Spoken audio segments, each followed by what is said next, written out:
Top of the morning to you. This is Monday with Friday, preparing you for a better week ahead. Last week, Senator Tim Scott of South Carolina announced his candidacy for President of the United States. Now, he might emerge as a Republican darling, but to me, he has already disqualified himself for that high office. Scott is not an unintelligent man, so I find it incredible that this black American, whose favorite phrase is, quote, from cotton to Congress, unquote, would say that America is not racist. As the descendant of sharecroppers, Scott must know that just before the Civil War, cotton, at 61% of all American exports, was the largest factor in America's GDP. America's wealth was acquired on the backs of kidnapped, trafficked, commoditized, chattelized, brutalized, unpaid, and unloved human beings. Mutual Life, New York Life, Aetna, and other prominent insurance companies whose executives now earn hundreds of millions of dollars per annum as salaries, while the average American is unable to afford their health insurance products, are companies whose incredible wealth, not to mention the wealth of New York City, was earned by insurance policies purchased on enslaved humans, their white enslavers being the beneficiaries. Scott doesn't know this. Tim Scott doesn't notice that the same black Americans who were the first property to be mortgaged in America in the 1800s were the targets of subprime mortgage loans that almost destroyed America back in 2008. South Carolina is one of several Republican-led states whom, purely on fallacious racist presumptions, have refused to expand Medicare, the heart of the Affordable Care Act, while poor people, including white people, die. Scott has voted repeatedly to repeal that act, which many Republicans enthusiastically embrace when disguised as itself instead of as Obamacare.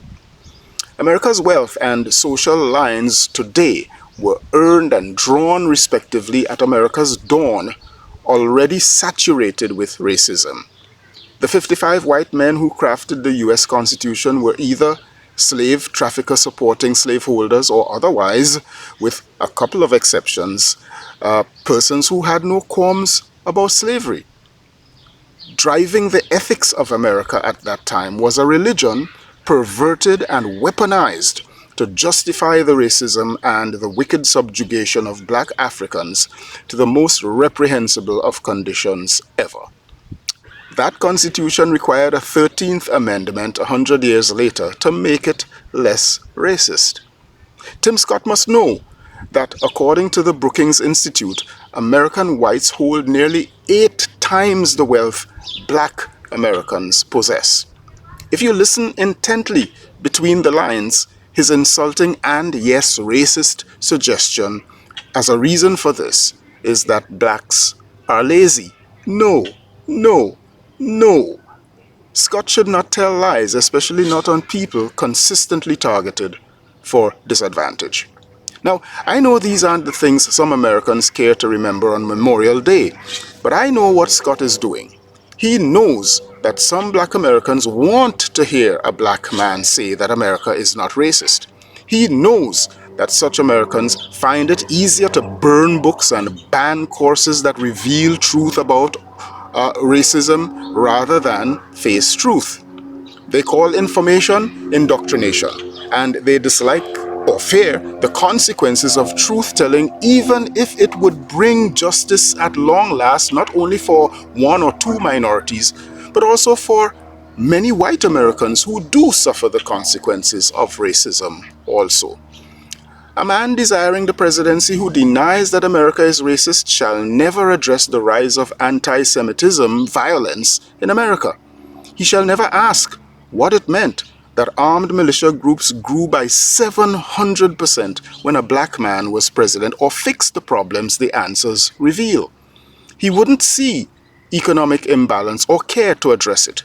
He won't wonder why black women are 4 times more likely to die in childbirth than white women, especially since he has already threatened draconian laws against pregnant females. Tim Scott knows that when some Americans hear America is racist, they imagine that somebody is accusing every white person of maliciously walking around looking at everybody else as inferior, intending to do them harm.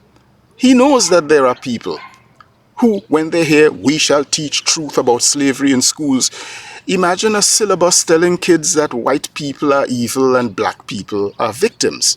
Scott knows that none of that is true. He knows that it takes courage and hard work to educate shallow thinkers on the real truths that attend the admission that America is racist. And what are those truths? Most Americans are good people. That America is racist doesn't mean that Americans are racist. It's the country, its history, its structures, its power, its money, its religion, and its laws, which have all consistently, to one degree or another throughout America's entire history, used prejudicially unfair means to purposely disadvantage people who are not white or male white. It is required of leaders that they speak truth, and of national leaders that they attempt to correct any comment that is deceitful and dangerous as a narrative that is found among their constituents. Tim Scott fails on both counts. He's not fit to be the American president and never should be. I'm Michael Friday, and your week just got better. I'll see you again next week. Happy Monday, all the way to Friday.